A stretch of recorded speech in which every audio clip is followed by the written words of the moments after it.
여러분 반갑습니다. I'm Kwon So-wa and this is K-Culture Dive.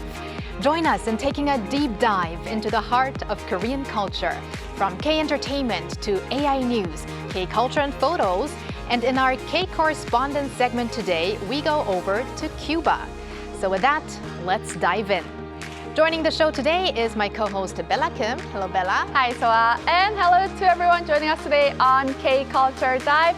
I'm Bella Kim here to co-host and fill you all in with some exciting K-entertainment news. All right, let's start with K-Inter News then, Bella. I heard that a Korean artist has appeared in an elementary school textbook, and it's not even a Korean textbook, I know. but an American textbook. Who are we talking about? We are talking about BTS member Jungkook. He was selected as one of the featured figures in the 2026 edition of Brain Candy Books, a children's educational series published by Capstone in the US. This is a first ever achievement for a K-pop artist. The series introduces influential figures in music and sports who can serve as positive role models for children. Previously, stars such as Taylor Swift, Ariana Grande, and Lionel Messi were featured. Wow, that is so impressive. But what did the textbook say about Jungkook? Well, the textbook introduces Jungkook as an SNS superstar who creates worldwide buzz online and of course offline as well, and even causes items he wears to sell out instantly. It highlights his childhood, music career, and personal philosophy, describing him as an artist with perfect pitch and exceptional performance skills. In addition, the book notes that Jungkook became the first Korean solo artist to place 7 songs on the Billboard Hot 100 and performed the official soundtrack at the opening ceremony of the 2022 FIFA World Cup. I think Jungkook can be proud of himself. Oh, definitely. I mean, who gets to be inside a textbook in know. another country?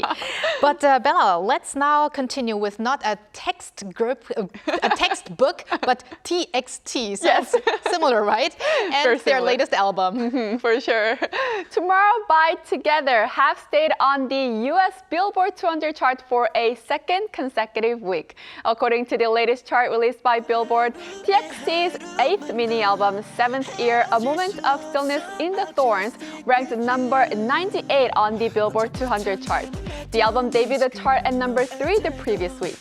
TXT also achieved impressive results on several other charts as well. The same album continued to top the World Albums chart for a second consecutive week and ranked number 6 on the top album sales chart as well. The group also placed number 52 on the Artist 100 chart. While TXT's previous albums focused on fictional youth characters, this new project places the members themselves at the center of the story, delivering more honest and personal messages. Well, that'll make the fans feel even closer to the group. Right. But Bella, we're going to end with a Netflix series. That's right. I mean, we've been talking about, horror films, thrillers doing amazing in Korea, including the hit Korean horror film 살목지 Whispering Water. Of course, but it looks like another terrifying title that is gaining popularity in an equally frightening speed on Netflix is being mentioned a lot these days. And I thought this is very interesting. Bella, you actually watched it. You watched a horror series? I know, it's very not a normal thing, but I mean, I don't know if I can say I watched it because I was covering my eyes for most of the parts, but I did catch it on Netflix as well. It's the Netflix original series, If Wishes Could Kill, or Kirigo in Korean. The series has officially become the most watched non-English show on Netflix worldwide. According to Netflix Todom's top 10 chart released on Wednesday, If Wishes Could Kill recorded 7.5 million views between April 27th and May 3rd and ranked number 1 in the non-English TV category. The series also entered the top 10 charts in 64 countries, including Korea, Japan, Singapore, Egypt, and Brazil. If Wishes Could Kill is about 5 high school students fighting to escape a curse connected to a mysterious phone app called Kirigo, which grants people's wishes with a dark twist. Main actors are Jeon So-young, Kang Min-ah, Hyun-woo-seok, Lee Hyo-jae, and Baek Sun-ho. And what's very notable is that all of them are relatively rookie actors, so they're drawing attention for their fresh performances. That makes the success even more impressive. And if you watched it, Bella, maybe I could try it out myself. Give it a try. And even because on Netflix, you can actually, stop it in between and, have a drink or something if you're too frightened.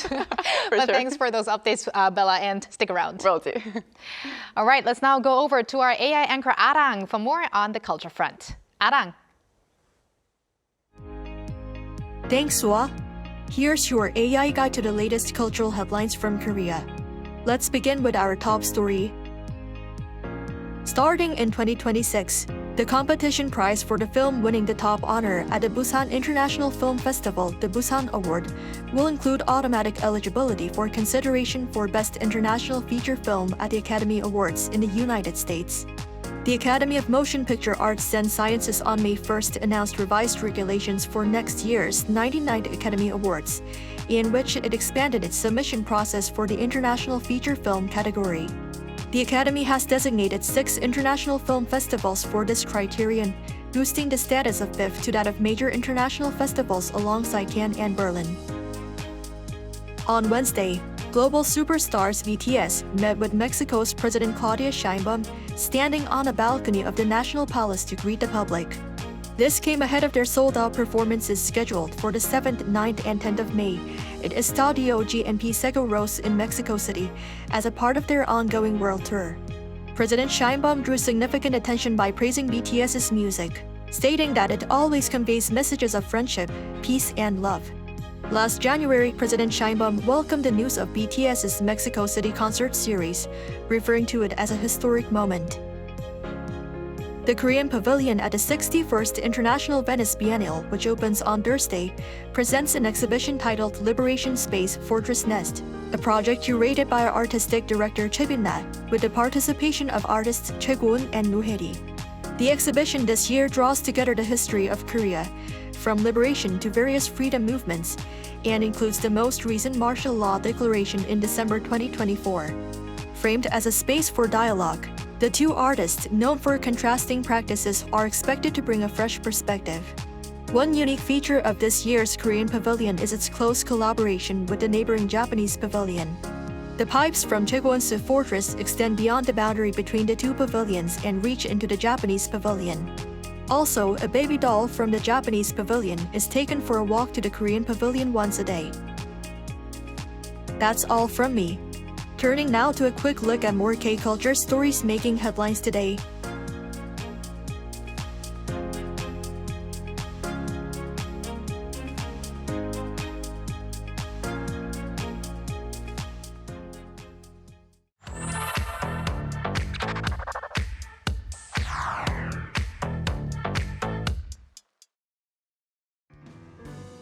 Through a single photo at a time, we take a closer look at culture in Korea. This is K-Culture in Photos. This word here is 수학여행. In Korea, it refers to a school excursion, a special trip where students travel together, usually with their classmates, to learn, explore, and make lasting memories. Now, take a look at these photos. Here, students are enjoying their trip at Gyeongpo Beach in Gangneung, surrounded by the deep blue sea, spring flowers in bloom, and you can almost feel the excitement in the air. And in this next image, they've gathered for a group photo. Moments like these may seem simple now, but they often become some of the most cherished memories later in life. You'll also notice familiar landmarks like Cheomseongdae Observatory in Gyeongju or even Jeju's iconic stone statues. These trips often take students across the country, turning the entire journey into a learning experience. But maybe that's why, even as adults, people want to relive it. In this final photo, you can see grown-ups back in their old school uniforms, laughing, jumping, even tossing their hats in the air. 수학여행 isn't just a trip. It's a memory people carry with them long after school is over. Take a look at this photo. Would you believe this was taken just a few days ago? It's May, but these trees, now full of fresh green leaves, are covered in snow. Just a day ahead of Children's Day, an unexpected cold snap brought snowfall to parts of Gyeongchang-gun County, turning spring scenery into something that looks almost like winter. And in these next images, you can see footprints left behind on the snowy trail and people stopping to capture the moment because it's not something you see every day. But here's the twist: on that very same day, a massive rainbow appeared over Daegwalyeong, stretching wide enough to cover an entire village. And when you pair that with scenes of its famous green pastures and grazing sheep, you realize this is what May is supposed to look like.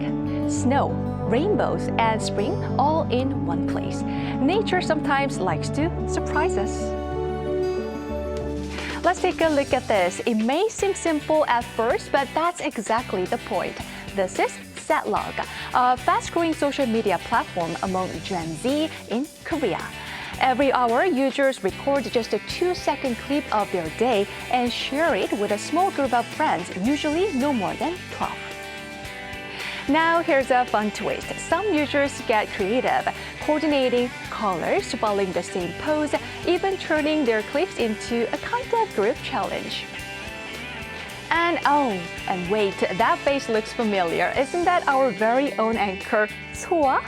It just shows that this isn't some distant trend. It's already part of everyday life. What makes it interesting is how those moments come together.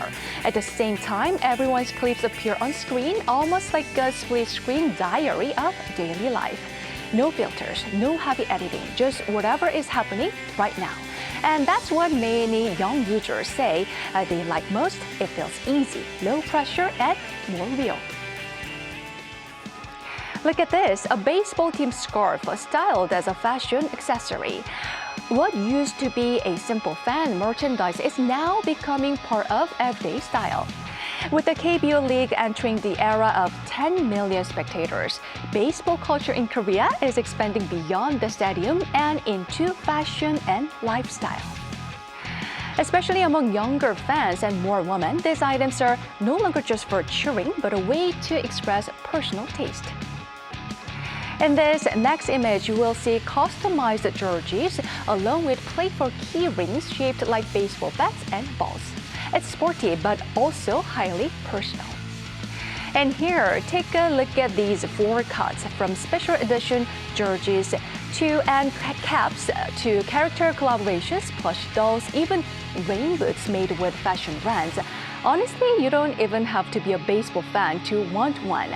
It's no longer just about the game. It's about style, identity, and how fans choose to wear it. Today's photos remind us that even ordinary days can hold the stories of connection, culture, and joy.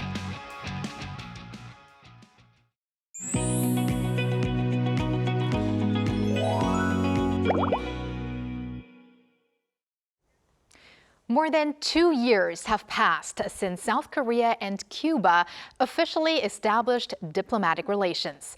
Alongside this new chapter in bilateral ties, interest in learning the Korean language and experiencing Korean culture is growing across Cuba.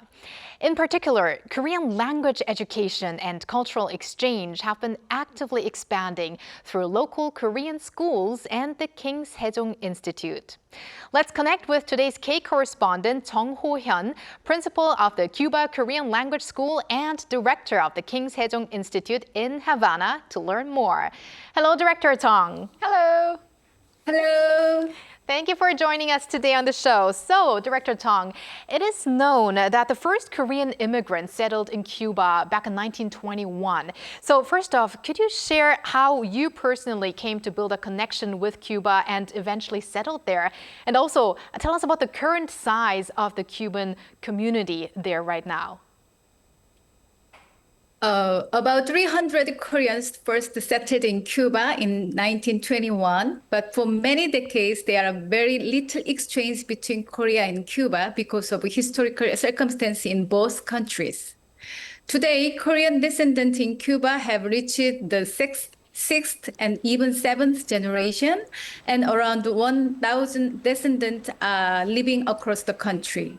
Most families are now mixed, but many still feel proud of their Korean roots and identity.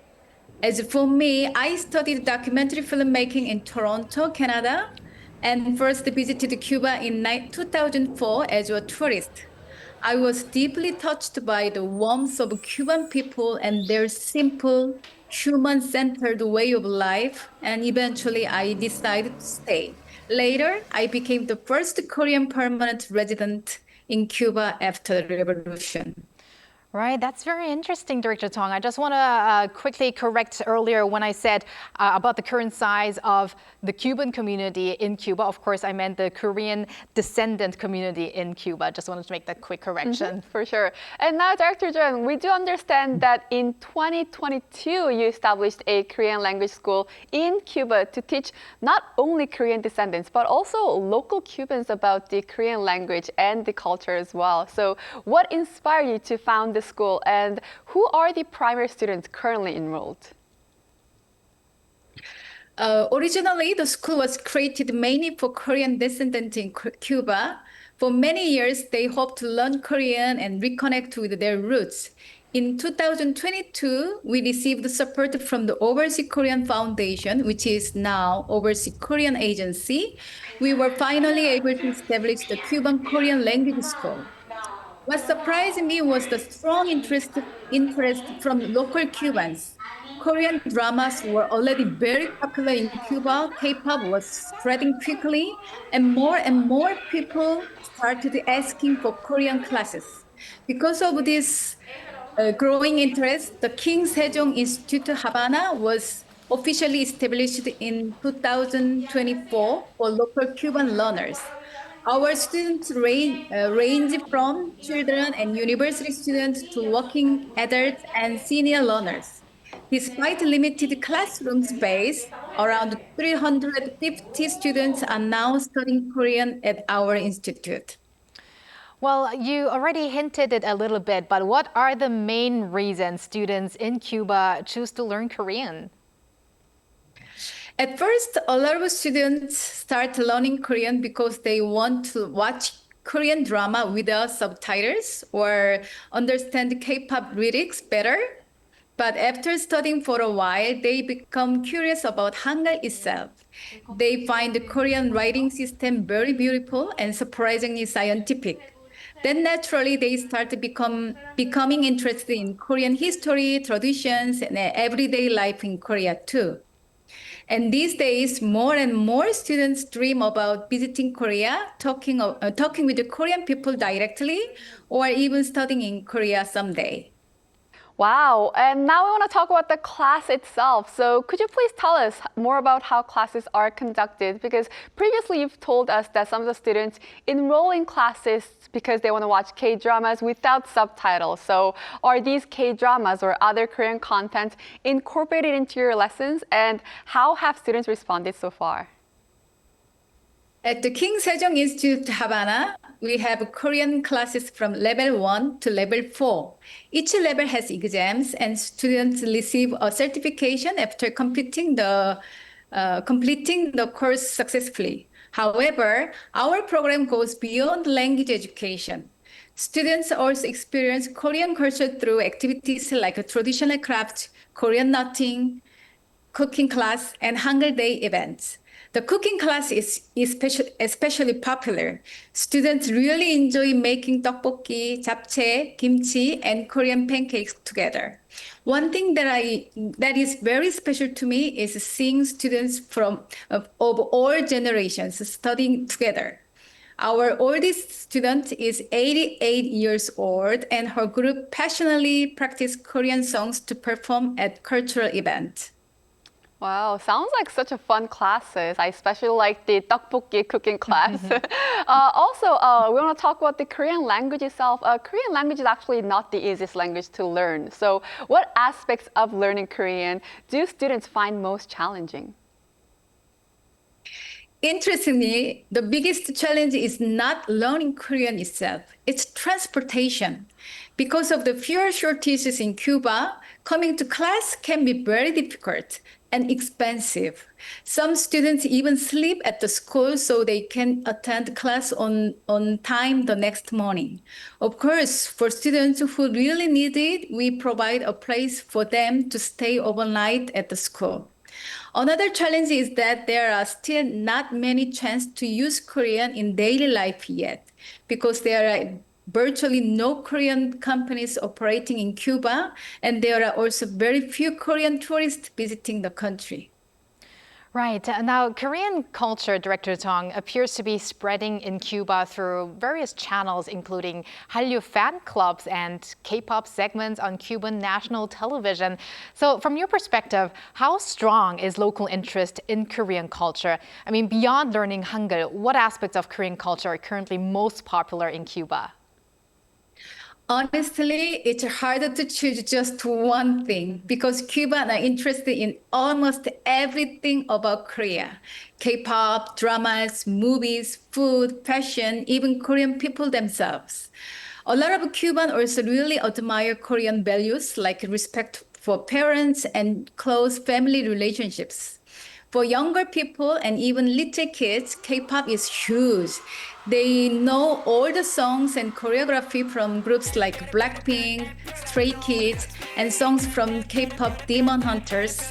For others, Korean food is very popular. They really want to learn how to cook Korean dishes, and through food, they feel like they can experience Korea more directly.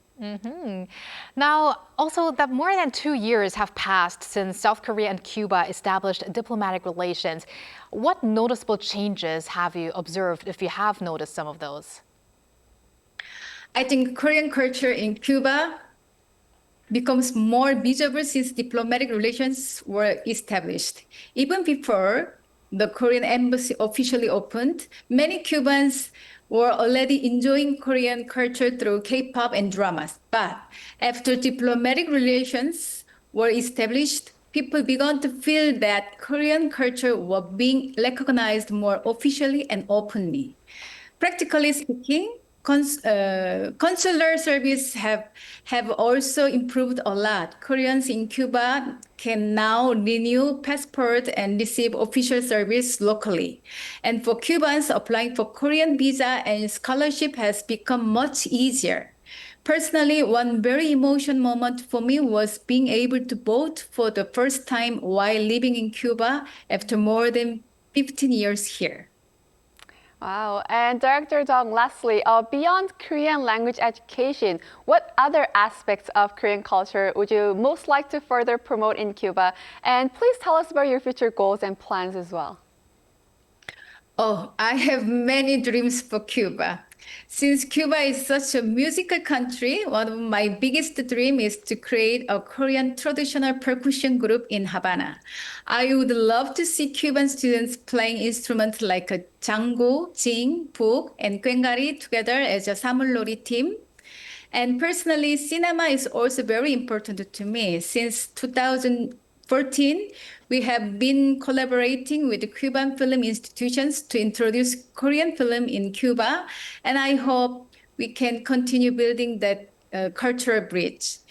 We have already invited Korean film directors to Cuba before, but honestly, next time I would really love to invite Korean actors, especially handsome actors like Cha Eun-woo, and maybe even musicians like BTS. I heard that they are in Mexico now, so why not Cuba too?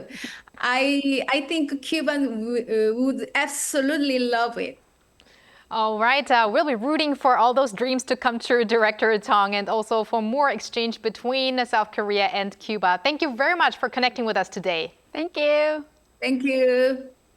And thank you, Bella. As always, we're going to have you back here soon. Yes, I'll see you back soon. Thanks for watching and your interest in everything K-culture. Please tune in again tomorrow, 2 p.m. Korea time. Keep diving.